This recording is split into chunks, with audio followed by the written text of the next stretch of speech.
Hello friends, ngasidi ay Maggi thongge inoki se hapaga hangang asu yamna pami inoki se moisu Maggi se adum jage haitana lay aduna jano haibadi yadabanina Maggi je healthy oigadaba maongda thongjarake jig Maggi thongnabagi damakta thangatle aduga ising khara haire kitang sawalakpada masala se hapchalage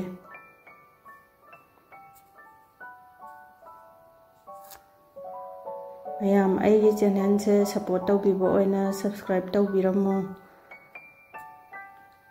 loiba phawdang su yengbiyo je telo asoiba khara hapchalage aduga gajar se kitang kaaga hapchale tomato khara hanga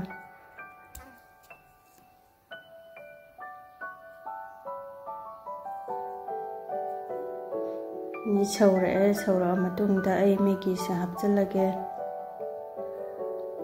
Maggi packet ani ma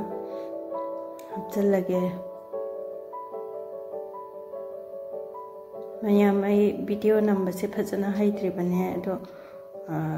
support tawbibo oina subscribe tawbiraga comment amamam tang pibiramo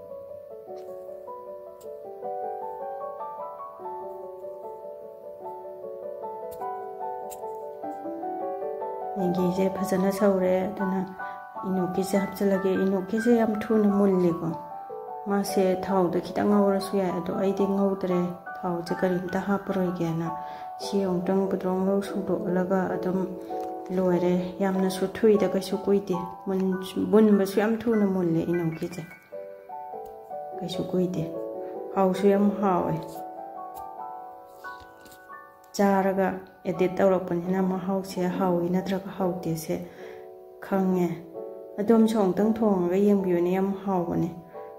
angang da su yamna healthy oiba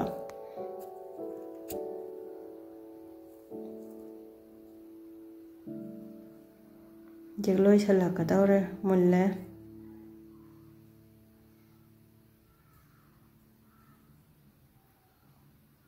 paper kitang ama hapchange manam nungsinaba aduga digest su tawbane paper se patigom kitang ama thakchalage patigom se yamdre adu mayam loiba phau yengbibagi damakta mayambu thagachari thank you so much mathangi video da amuk unnase